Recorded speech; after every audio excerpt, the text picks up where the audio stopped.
So, in Minecraft, there are many ways to get resources and gear, but not too many people talk about how to get them fast, and if they do, it's not exactly the best way. And that is what this video is about. You see, I am a pretty good Minecraft player, and I think that I found what I think is the best ways to get resources fast in Minecraft. Most people just run around until they find a village or a cave, but there are ways to guarantee finding these structures if you look deeper. Minecraft already has various strategies set up in order to help you find stuff, and they can all be split up into early game, mid game, and late game ways to get resources, no matter how stacked you are. So whether you're just starting out or you're already pretty good at the game, I hope you can learn something from this video. Starting with the early game ways to get gear. When you load up your Minecraft world and get stone tools and 8 cobblestone for a furnace, get some extra wood and kill animals for food. Or if you spawn next to a village, loot that for food. See, food is one of the most important steps to getting geared, because if you don't have food in a cave, it can leave you in some very bad situations. Speaking of caves, that is the next step on your journey. Once you have stone tools, food, and wood, go to an ocean or lake. Yes, an ocean or lake, just hear me out. Craft some doors and a boat, then sail out to the middle. You want to find some underwater caves like these, but not for the reason you may think. Once you have your cave, swim down and find weird terrain generation, like these 2-block wide stair things, or randomly placed blocks. Then place a door and dig 2 or 3 blocks down, and boom, there's your cave. This happens because Minecraft generates the terrain first, aka the ocean and the ocean floor.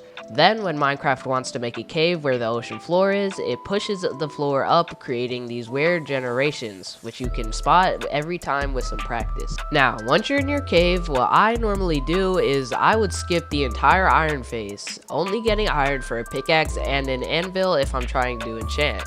But if you just want iron or need it for something, by all means, mine it. Remember to only eat your food when your hunger bar drops down to as much as the food will give you. For example, if I wanted to eat a steak, I would wait until my hunger bar drops down 4 bars, then I would eat the steak, because the steak gives me 4 hunger bars, and by waiting, I get the maximum usability out of the steak. Also, I put a lot of effort into this video, and this is a new channel, so if you can like and subscribe, I will be very appreciative.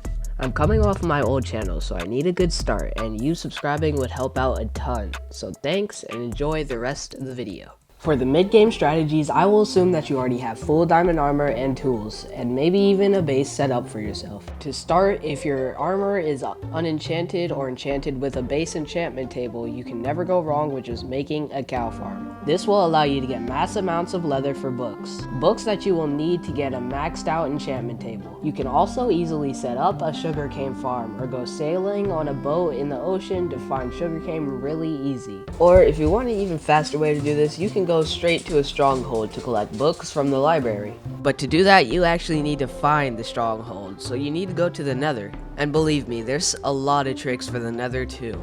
First, finding a fortress. I can't fully explain it in this video, but I will link a very good video on how to find a fortress in the description. But the summary, it uses pie chart and your render distance to measure how far away the fortress is and in what direction. Once you have found your fortress, you're going to want to find the blaze spawner, and there's a trick to find this every time. Okay, so for this one, you're gonna want to listen up, because this takes a lot of memory. Once you're in the nether, let me just build the portal real quick. That was not good, bro.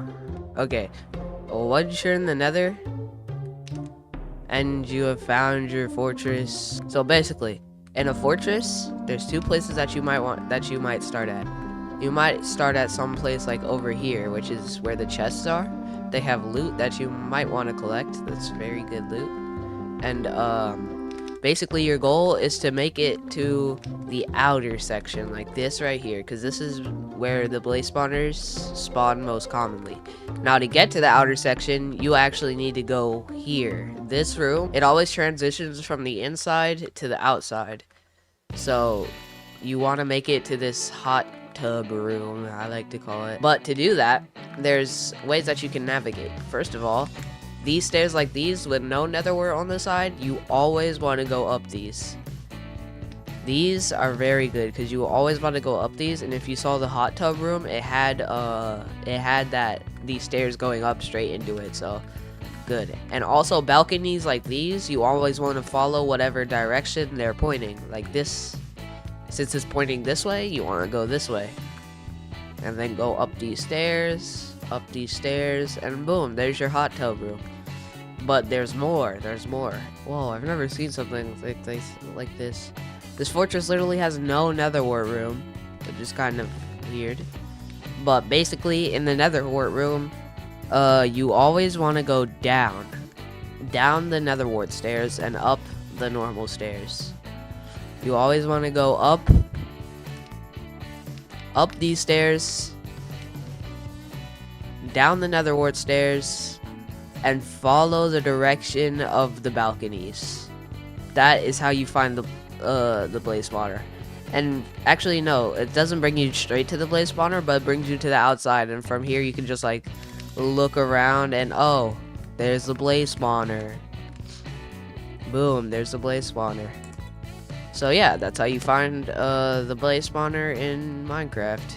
So once you have your maxed out enchant table, there's a very good way to enchant efficiently. You're going to need an anvil and a grindstone. Okay, so as you can see, I have all my resources. This is assuming that you already have enough levels to enchant all the stuff with level 30, which you could get from making an armadillo farm, which is really easy to make. Just search it up on YouTube. Sorry, I'm sick. Yeah, it's really easy to make. Just search it up on YouTube. I'm creative, so I don't need lapis, but if you're in survival, you're obviously going to need lapis. Okay, so look, this is how you enchant your tools properly. If you don't see a level 30 enchant that you like, you click on the lowest level one, and then grindstone it. It's literally that easy. And you just keep re-rolling until you get a enchant that you like. If it says Unbreaking 3, I suggest going for it, because with Unbreaking 3 you can get some very good enchants. Anyways, we got Prot 3 right here, which is pretty good. We're gonna put this in. See, look, I got Prot 3, but I got Thorns, which personally I don't like, but that's just my PvP self, so I don't really... So if you guys like Thorns just for your world, did the lowest level one. Prot 3, boom. Prot 4, Unbreaking 3. Prot 3, Depth Strider 3, Unbreaking 3. Literally that easy. And for your tools, you just do the same thing. Sharp 4, Knockback 2, that's fine. Fortune 2, Unbreaking 3. Ooh, I don't like that. I need efficiency.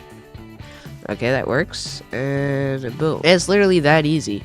And if you have any extra diamonds, just like how half my armor here is Prot 3, if you have any extra diamonds, you can make extra diamond armor pieces so that you could combine 2 Prot 3s to make Prot 4, so that you could have Prot 4, or you could get Unbreaking on one of them and combine it to make Unbreaking 3 Prot 3. So yeah, it's pretty cool. I just don't know why I don't see like a lot of other people doing this. And that leads us to our late game methods. Assuming you are now ready to beat the Ender Dragon, go to the end portal and don't forget to set your spawn at the portal in case you die. Once you have beaten the Ender Dragon, use a pearl or trapdoor to enter the outer end, where you can find the most effective way to get stacked in this video. Hopping from end city to end city. End cities are the best way to get stacked by far, because end cities have the best loot table in the game, giving you silk touch pickaxes, elytras, and maxed out armor, easily being the best and fastest way to get gear in the late game. After getting your first elytra, use it to fly to the next city. Also, don't forget to grab the health potions in the ship. You'll never know when they might come in handy. Keep doing this until you have a set of armor, a silk touch pickaxe, and some diamonds, or just until you feel satisfied. Head back to your base, and after all of that, you finally should be stacked as you ever will need to be.